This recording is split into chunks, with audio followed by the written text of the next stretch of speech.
17th of August.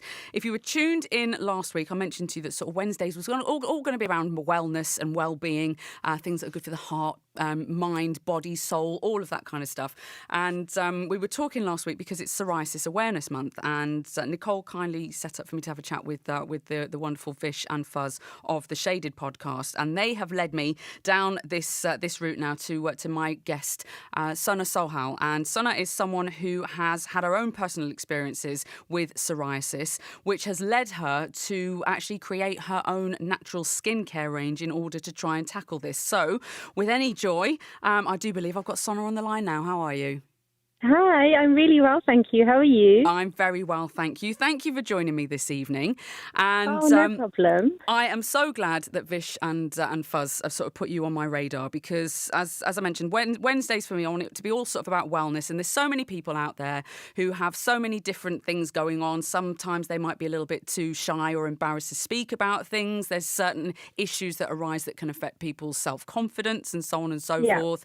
And I know that psoriasis is one of those things. So the fact that I from my understanding is that it's something to do with the sort of an immune, or if it's an autoimmune mediated disease that can cause raised and sort of scaly patches on the skin due to some systemic inflammation. And you yourself, off the back of what Vish and Fuzz mentioned, are someone who has gone through this very experience. So tell us a little bit more about what you've gone through. Yeah, I've had psoriasis probably since the age of sort of 8-10 years old, and it kind of just came up one day. And I'm gonna agree with you. It is an autoimmune deficiency for sure, but I think what also triggers it are stresses in life.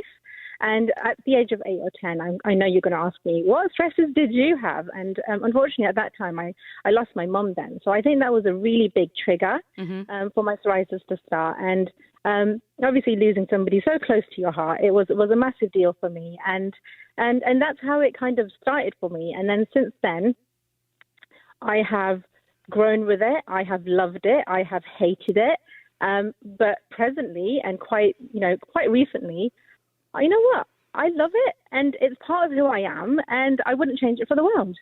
Now, you've embraced this, and obviously as well, sorry for the loss of your mum so young. So thank you. Having a loss at that kind of age and then developing this kind of skin issue, how was that when you were actually at school? Because obviously, I mean, school with kids as well, they don't, without realising, they're so honest, bless them.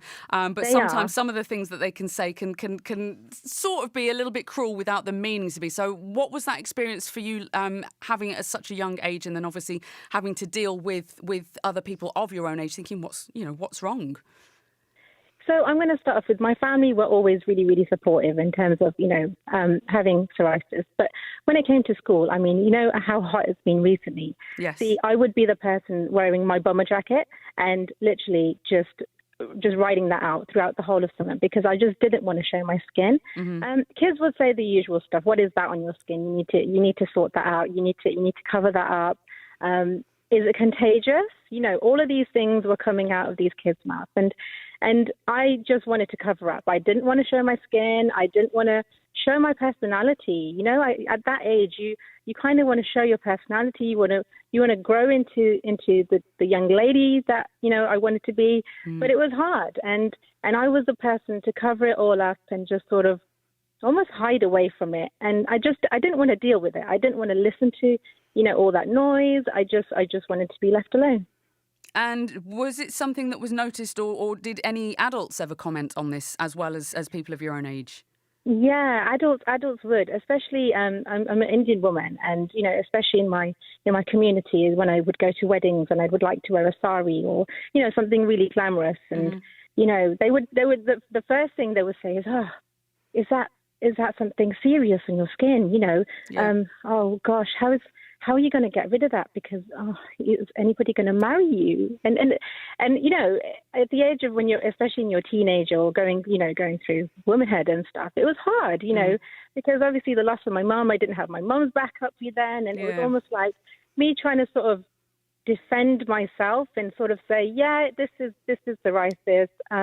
go and, speak to my dad, because luckily my dad's a dermatologist and a retired GP now, and a dermatologist at that time. So I had his backup for sure, sort of explaining to the relatives and stuff. But it was also hard when he wasn't around. I had to sort of, fend for myself and be like, look, this is what it is. This is how I'm dealing with it. And leave me alone, It's so it's one of those things where I wish I could say then it's okay to have psoriasis. And something I wish I was saying then, but I can say now for sure. And with confidence as well, which is one of the things that I love 100%. about. As you've mentioned, you've kind of had this love-hate relationship with psoriasis. Yep. But one of the things I think is incredible about yourself is it's led you on this path now to develop essentially your own skincare line. If I'm right, it's natural, it's vegan-friendly, cruelty-free, and it's great not only for things like psoriasis, but also those who suffer from the likes of eczema or generally sort of itchy skin. What made you sort of sit there one day and say, do you know what? I'm going to do something about this myself. Okay, so living with psoriasis, there's a lot of things that, especially being a girl, being a woman, you want to try things that you can just get from, the high street and just put on your skin. And you want to feel beautiful. You want to smell good, Yeah.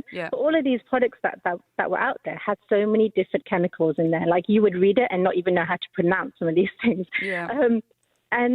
And that's what happened. I've come from a makeup background, so I was in the beauty hall pretty much, every day. So I could see these skincare products being sold. But a lot of my customers then would say, I can't use this because I have psoriasis or I have eczema. It's got too much fragrance in it, or it's got too much X, Y, and Z in it. So that's when I started thinking, you know what, you're right, because I can't use any of this stuff because it would just aggravate my skin and it would just make me itch for sure the next day. So that's when I thought I need to start making something for myself. And luckily my husband has his own sort of beard brand business where they have their own lab. So I kind of had the products there for me to sort of experiment with and play around with. And I'm my own guinea pig. I was just about to say exactly that. Yeah. 100%. I'm my own guinea pig. So I was trying all of these things, all of these, what I call them potions, because they are little potions of mine, on myself. And I started to notice, these things, what I'm making, all these natural, body butters that I'm making are actually working. And that's where Sona Skincare kind of was born. And was that must have been a special moment when you had that, how would I put it, sort of that eureka moment to say, oh my gosh, I think I've cracked it. This is the formula. Honestly, it was great. It was a lot of trials, which was fine. I didn't mind messing up, you sort of thing. I just wanted something to work for myself. And that's where, like I said, it's so frustrating going out to a shop and not being able to buy all these, beautiful brands that people do create because of just so much fragrance, etc. in there. And the fact that I had made this and it's working on my skin, you know what? Amazing. But I'm sure as well, not just that, but knowing that there's people out there who are going through the same situation or the same circumstances as yourself and dealing with the likes of the insecurities, and knowing that you're in a position to potentially help them progress so that they can flourish. And like you said, rather than sort of being a shadow of themselves, can now start to bring themselves to the forefront and essentially be the person that they're really truly meant to be. Absolutely. I mean, my thing is always be true to your skin. It's Sona Skincare, be true to your skin. And the feedback that I'm getting, I think, is the most rewarding. It's not.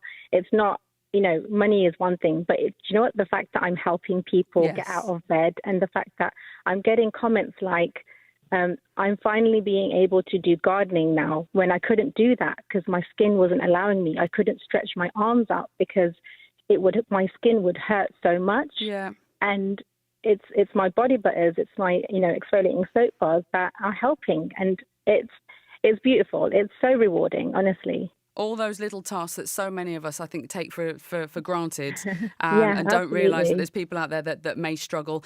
Sona, just the last sort of the last main point for anyone who's listening that might be suffering from psoriasis, might be sort of sitting there and unsure about speaking to people about it or keeping themselves covered up, and they might sort of feel embarrassed about these things. What would your sort of words of wisdom be to those who are in need of some?